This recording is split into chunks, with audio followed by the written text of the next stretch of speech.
соцсетях и в обществе, да, высказывают самые разные версии, включая и ту, что вот погибшего спецназовца застрелили свои же, да, люди.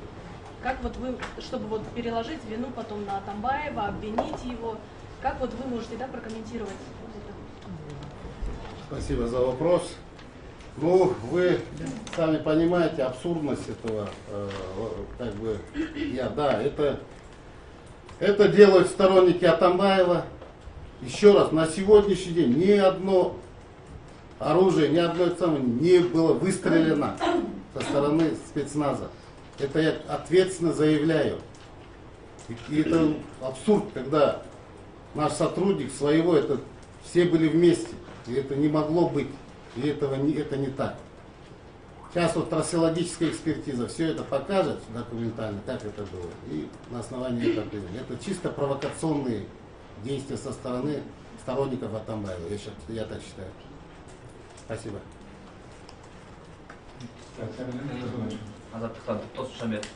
Бул операцияны жолсо кармоодо айныкташтар ошонун жүрүшү жөнүндө президент билет беле, ал эмгек өрүшүнөн айтып бербеди анан.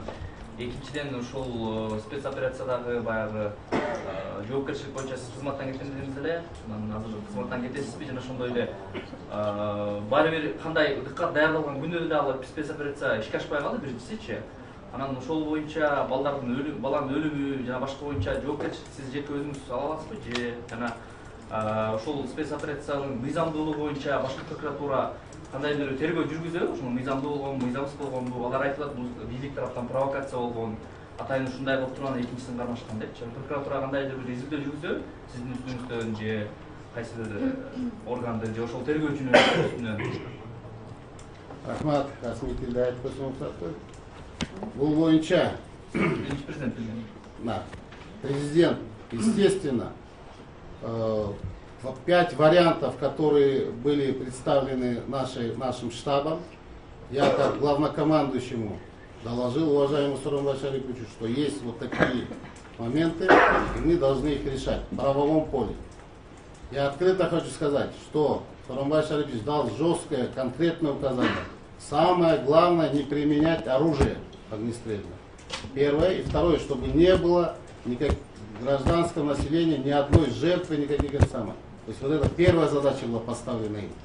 А то, что время проведения, когда, это все я оставлял за собой. Потому что я исходил от оперативной обстановки и принятия какого варианта лучше по захвату, по приводу.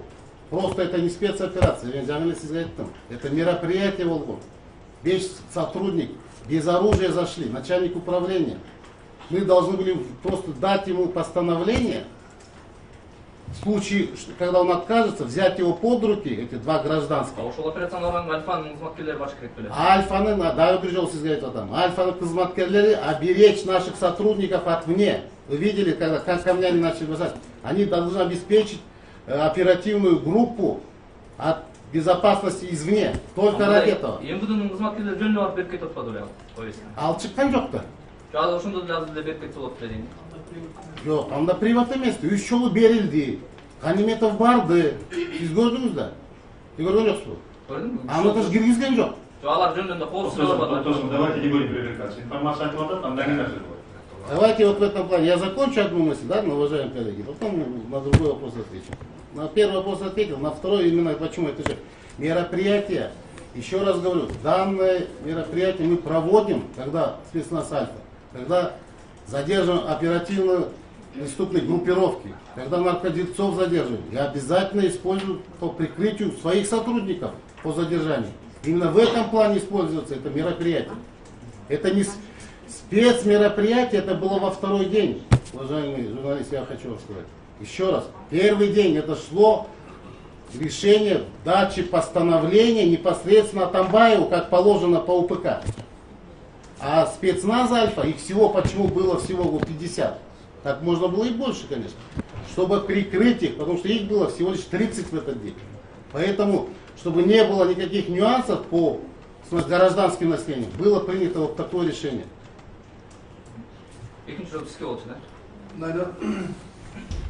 Башка оперативдик кызматкерлер да бар атпайбы? Ошолор барып эле токтоолду Атамбаевга бериш керек эле, алдын деп алып келиш керек болуп жатат. Ал жерге альфа буга чейин Атамбай айтып атпайбы? Менде курал бар, мен келсем атамын деп. Ошондой коркунуч бар эле. Ошол жерден ошондо Атамбаев курал колдонбосун, жол берилип, ошол жердеги жөнөкөй адамдар жаракат алып калбасын деген ойду айтып атат төрагачы. Ошон үчүн эле бардым. А барганда эмне болду, өзүңөр көрүп турсуңар. Бар окуя болду, ошонун жоопкерчилиги боюнча прокуратура текшерет. Вот кылмыш иштери болгон азыр бардыгы. Кылмыш иштердин жыйынтыгы ошонун алкагында ар бир кызматкердин ал жерде аракетине баа берди. Бүгүнкү күндө алда ошо кетип калды. Кандай жол берилип калды, кандай кимдин кайсы кызматкер кандай аткарыш керек ал жерде. Ошонун баардык кылмыш иштин алкагында Буйрук берген адамга да, баарына карап. Рахмат. Жамангыстан Нурбеков, биринчи суроо Метросбеков сизге. Баткаевди Кыргызстанга кайтарып келүү боюнча маселе иштер жүрүп атабы, өзүнүн көрсөтмө алуу боюнча биринчи суроо, экинчи суроо сизге. Жалпы канча кызматкер бар деймиз? Анан жанагы Атамбаевдин жанында эки жасак түшүрбөдүбү? Аларга курал колдонуп Атамбаев косолуп аткан укугу бар. Ошо УКМК тийиштүү эки Баткаевдин азыр бүгүнкү күндө Россиядагы жазасын аткарып камакта жатат. Ал биз экстрадицияга жазасын сураганбыз, бул жака алып келгенде. Алар Россия бизге бизден жазасын өтөп бүтсүн, анан кийин маселени карайбыз деп жооп берди. Ошол боюнча бул маселе чечилет. Качан жибердиңиздер? Биз буну кача болду, так айта албайм, 5 ай болду, 6 ай болду. Onu tez biz переписка кылып турабыз да, бул Россиянын башкы прокуратурасы менен эл аралык катташуу бөлүмү бар. Ошол менен биз катташып ойлашып турабыз. Атайын оор техникалык каражаттар колдонулган жок, өзүңүздөр көрдүңүздөр. Болгону бир гана жолду 5 жерде тосулган тосмолорду алыш үчүн суаттыс бир гана техникалык каражат колдонулган жерде. Ошондой эле мен менен биргеликте 1300 кызматкер болду. Эки кызматкер боюнча Азыр анда начальник ставкасыз.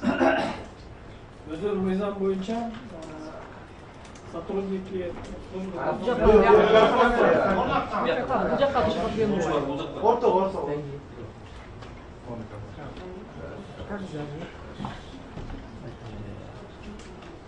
журналисттер, сиздер билесиздер, бизде мыйзам бар, ол гарантия деятельности президента и статусы экс-президента деген мыйзам бар. Ошол мыйзамдын талабы боюнча экс-президент обеспечивается госохраной. Снятие госохраны решается по вступившему приговору суда, обвинительному приговору суда деген норма бар да. Ошонун негизинде госохрана Сатамбаева не была снята, хотя бир жолу биз снимать эткенде адвокаттар жалоба жазып, ошондой болгондон мы оставили у него двоих телохранителей, так скажем, да, которые числились за штатом нашей 9-й службы. Они по закону обязаны обеспечивать от противоправного посягательства объекта госохраны, да, то есть Атамбаева. В данном случае действия сотрудников ГКМБ были законными, требования о том, чтобы подчиниться и при осуществлении привода, они должны были быть выполнены. Но, к сожалению, двое сотрудников госохраны, они не подчинились этим требованиям, вместе с Атамбаевым укрылись у него дома и оказались соучастниками в сопротивлении, да, действиям, законным требованиям представителей власти. В этой части, в ходе следствия, их действия будет дана юридическая оценка. А мы будем устанавливать, как бы, анықтайтын азыр так маалымат айта алабыз. Рахмат, кейинки суроо. Суперкеч порталы, Анирбек Исмаилов. Сиздер күч органдары жаракат алганын айттыңыздар, анан бул жерде Мээрбек Исимбаев, юрист Нурбек Касымбековду ичегиси чуалган, буттары жарылган жарандарды ким жарадар кылды?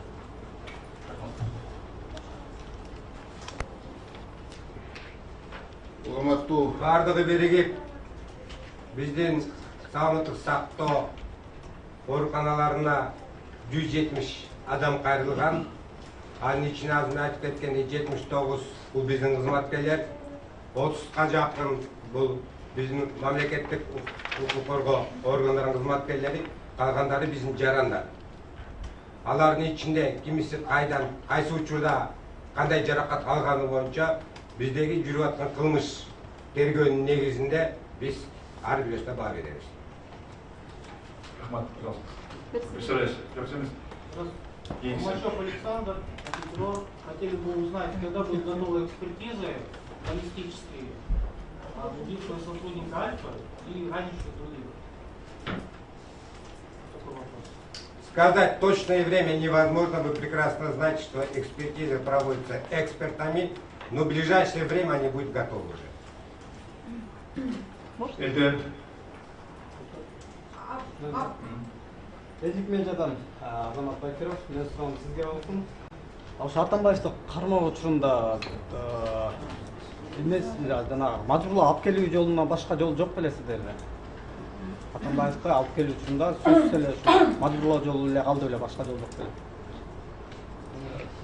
Сиз өзүңөр көргөндөй, ал үйүнөн чыкпай, түнү болсо ачык айткан 70тей кыргыздын жарандары аны сактап жаткан тешикте. Bir günde 1000'den 3000'e чейин төлөп турган аларга. Ошондуктан мы выбрали самый оптимальный вариант. И то, что он убежал, оставил это, он спровоцировал тем самым вот эти вот действия. Если бы он остался, чего бы он боялся? Оперработник дал ему постановление, он бы почитал, сказал, не пойду. Тура? Ошондо ана экөө эки жактан аккуратно жөнү жүрүңүз деп апарып следственное управление, еще как свидетеля, допросили бы и все, на этом все закончилось. У него умысел был совсем другом, я еще раз говорю. Он этого не хотел, он этого знал, он думал, что ему было страшно, что это так произошло, поэтому бежал как заяц. Ему единственное надо было отстреливаться и ждать времени, пока соберет своих сторонников. И то, что он сделал организованно, здесь начал атаковать моих сотрудников, и то, что перекрыл дорогу, не дал моим работникам и спецназа подойти вверх к нему. Это полностью его организационные действия против органов власти. Я хотел бы так сказать. Спасибо. Следующий вопрос. Хочу предупредить, что сейчас идет пресс-конференция, последние 3 вопроса. Там же список был же. Саламатсыздарбы? Телеканалынан Жаңылай Баймуратова. Менин суроом жауапсыздарга. Нексту телеканалынан Жаңылай Баймуратова. Эми бул жерде буга чейин экс-президент Алмазбек Атамбаев кандай даярданып, кандай элдерге кайрылуу жасаткан бардык эле коомчулук билген да. Ал куралым бар, керек болсо мен баарыңарды атып салам дегендей билдирүүлөр жасады. Бирок эмне үчүн 7-август күнү сиздер Альфа ошол спец операцияны жөнөткөндө эле ИИМ министринен орун басар Курсан Асановду кошо жөнөтүп, жанагындай эле Асанов жакшы сүйлөшкөндөй эле мындай бир сүйлөшүү жолдорун айтса болобу эле? Алар эмне үчүн забордон сразу ашып түшкөндөй көрүндү да? Кандай билдирип? Мен жооп берейин. Мен айтып бердим, дагы бир сыйра айтып берейин сизге. В этом случае, я еще раз говорю, выход любого сотрудника спецназа или МВД сразу докладывалось именно в штаб. Утечка уходила, мы это проверяли несколько раз. Экспериментировали, я даже больше скажу. Потому что 400-500 киши вот полно. Поэтому скрытность в этом она должна быть. И здесь то, что, да, то, что была опасность, что он говорит, стрельнет, убьет, но убить человека, вы прекрасно знаете, вот в Коране, если на русском языке перевести, убить одного правоверного человека невиновного, это все, что убить человечество. Так, по-моему, есть в Коране. Такое толкование. И в данном случае, я говорю, убить человека это не так просто. И то, что этот человек был, во-первых, президентом, 2 раза премьер-министром, и то, что он, говорит, намаз читает, была уверенность, что он не пойдет на этот шаг, когда будет убивать простых, безоружных моих сотрудников. Но он пошел на это. Вот я что хочу сказать. Спасибо. Сейчас следующий вопрос по списку. Аслан Задыков, У меня вопрос к Корозбеку Наймановичу. Просто информация, подтвердите или опровергните. На прошлой неделе вы были в отпуске, да, насколько известно, или это неправда? Да, был в отпуске. Вы находились за пределами страны? Нет, я был на Иссыкуле. Хорошо. Тогда второй вопрос. Вот в своей речи вы сказали, что главная задача операции была, вот тот вариант, который выбрали, не допустить Атамбаева до дому. Да. После того, как это провалилось, был ли смысл отправлять безвооруженный спецназ в дом, где сидели вооруженные люди? И сразу, наверное, третий вопрос. Вот вы сказали в своей речи, что ни одно гражданское лицо не пострадало. А насколько это соответствует действительности? Спасибо. Ну, начну с третьего вопроса. Официально ни одного еще за огнестрельным ранением не было зафиксировано среди гражданского населения. Это вот и ЦМВД, и наши, и полностью... Это только пройдет речь по огнестрельное оружие, не про ранение. Ну, ранение то, что да, ребята, там вот то, что Сидисбаев там себя там лежал, якобы в ногу там застрелили и так далее, лежал там, умирал, это показывал свою видимость. Никто его не стрелял, он сам где-то ударился, убегал когда. И у него там синяк был, и все, по большому счету. Извините, второй вопрос какой? Второй вопрос. Вот вы сказали про вариант, который выбрали. Там главная задача была не допустить, чтобы Атамбаев убежал к дому. Да, этот вариант прорабатывался, но, к сожалению, вы видели, здесь на видео видно же, когда сотрудник перепрыгивает, в него град камней летит, град камней. Чуть-чуть замешкали, ребят, вот честно говорю, я был открытый, замешкали, ребят. А вот какой смысл тогда было продолжать? Был ли смысл продолжать операцию? Продолжать без оружия? Еще раз я говорю, это не операция. Это был смысл того, чтобы дойти и сказать ему, чтобы он выходил, чтобы на здравый смысл его понадеялись. А он начал, когда отстреливаться, и снаружи, когда люди начали подходить, им только останавливаться, держаться вместе. А снизу он именно, снизу, в организационной части, еще раз, уважаемые журналисты, то, что он знал, что будет снизу, и задержал нас отдельная группа лиц, где-то 1000 человек. Ломали деревья, вы видели, сжигали молотов, кидали камнями. Вы же сами видели, вы должны были вовремя подойти. Мы просто не стали уже этот силовой метод делать. И когда они при переговоре Равшан Джейнбеков и Асей Кадуранов вышли к нам, они нам сказали, все, мы всех отправили, вот 6 мы оставим в заложниках, утром это сам, если вы прекратите данную операцию по освобождению. То есть было это принято решение, чтобы, да, с условием того, что они будут все живы и здоровы. Я только согласился на этих условиях. Спасибо. Последние 2 вопроса. Вечерний Бишкек, Оксана. Здравствуйте, Разбек Маманович, к вам вопрос. Скажите, пожалуйста, вот сам Атамбаев и его приближенные говорили о том, что они не задерживали, не хотели задерживать спецназовцев, это не было захват заложников, что они якобы ждали, что вы придете за ним, они спасали их от разъяренной толпы. Но почему-то в этот день никто не пришел, да, ну вот их цитируя, да, если, и на следующий день пришли только после обеда, хотя они насильно их не задерживали, наоборот, там оказывали им какую-то медицинскую помощь. И второй вопрос туда же просто. Вы сами сказали, что спецназовцы, да, они совершили подвиг. Вот в связи с чем они сейчас находятся в больнице в очень тяжелой ситуации, какие-то, ну, премиальные, не знаю, какая-то поддержка дополнительного государства будет им, нет, семьям и так далее. Спасибо. На первый вопрос. Еще раз напомните первый. Почему не пришли за заложниками? Понял. То, что я сказал, почему не пришли? Мы шли к заложникам. Я еще раз говорю, я во главе был спецотряда. 1000 человек шли. Вышли они на встречу. И они сказали так, даже поставили условия. Вот заложники у нас, прекратите это там. А что вы сделаете? Нет, просто имейте в виду, как бы там кровопролитие не прошло и так далее. Единственное условие сказали, смотрите, безопасность 6 сотрудников на ваши, тогда мы прекратим. И то, что они неверную информацию дают. Когда я в это время, вы прекрасно знаете, выступал в ЖРЖК, они освободили в 5 с утра, мне пришла информация. Отправьте, пожалуйста, туда, значит, у нас есть своя, скорую помощь. Я утром отправил туда у нас своя скорая помощь, отправил. Их обратно не запустили, а обратно отправили. Это все задокументировано. А потом уже начинают делать, что якобы это самое, что отправляли. Ну это неправильно, это не по-человечески. Это все доказано. Когда выезжала скорая помощь, тогда это самое. Они просто сказали, все, езжайте. И 5 с чем-то только после определенных нюансов они только выпустили. А то, что вот по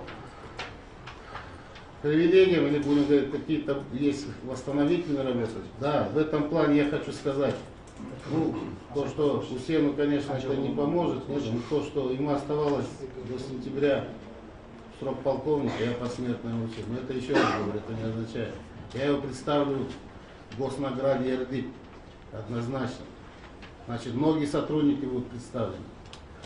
Значит, в отношении, по закону о органах национальной безопасности, Хусейну и его семье будет выплачено единовременное пособие в 200-кратном размере его оклада. Это за 10 лет. И это еще не все. Мы возьмем однозначно на подмогу, мы будем помогать его семье, детям в становлении. Это наш долг, это наша задача. Поэтому мы не оставим.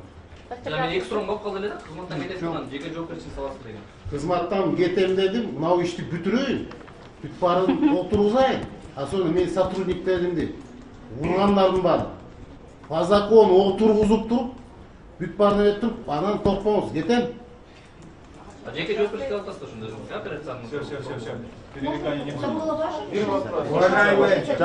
Уважаемый, койбойсузбу списокто. Башный список менен баштабай коюп, биз списокко карап, кол көтөрбөй турдук эле. Я принимаю решение, не это самое. Уважаемые друзья, значит, все идет по графику, который составлен для Кабара 1 час. Мы уже превысили час, поэтому идем по тому списку, который я здесь вижу своими глазами и составлены руками. Азасрол берилди на уголовные дела в Кыргызской республике по этому случаю. Орыс чат берсиндер. Имде бир.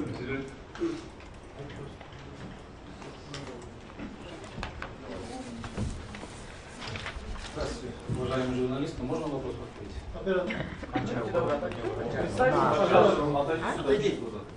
Представьтесь, пожалуйста. Начальник управления Генеральной прокуратуры Кыргызской республики по надзору за следствием и оперативно-розыскной деятельностью. Фамилия, имя? Бейшикиев. Имя? Замир.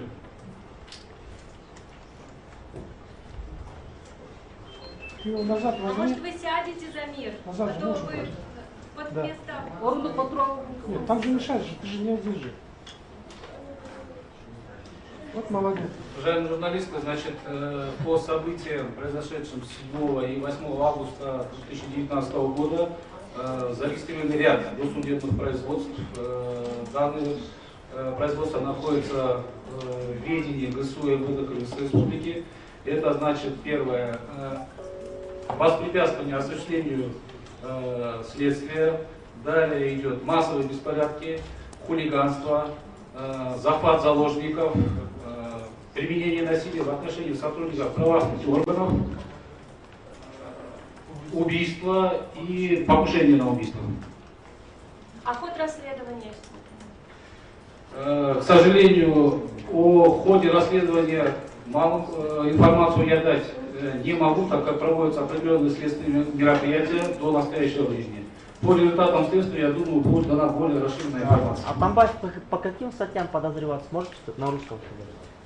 Значит, Атамбаеву вручено уведомление о подозрении в совершении ряда особо тяжких преступлений. Это первое. Применение насилия в отношении сотрудников правоохранительных органов. Далее. Организация массовых беспорядков. Организация убийства. Организация покушения на убийство. Организация захвата заложников. Спасибо большое. Последний вопрос. Эльдик медиа. Я Скашнабек. Менің сұрағым өткізіп айтсам, қазір учурда елдің барлығында социалдық тармақтардан тигине тармактар тигил суракка тартылыптыр деген болуп атат. Ошону аттарын ысымдарын так жана бул цифра көбөйүшү мүмкүнбү? 7-8 боюнчабы? Ооба. Бүгүнө 7-8 боюнча Ниязовго, Исмаиловго, Кылычевго, Жамгурчиевге, Шаменовго атайын массалык башаламандыктарды барымта калуу статьялары менен беренелердин айыптары бузулду, камакка алынган. Булардын круг көбөйүшү мүмкүн. Мен жана айтпадымбы, буга чейинки дагы күбөлөрдү чакырып сурайт тергөө органдары. ошонун жыйынтыктары менен мен ойлойм ар бирине юридикалык баа берилип чечимдер кабыл алат.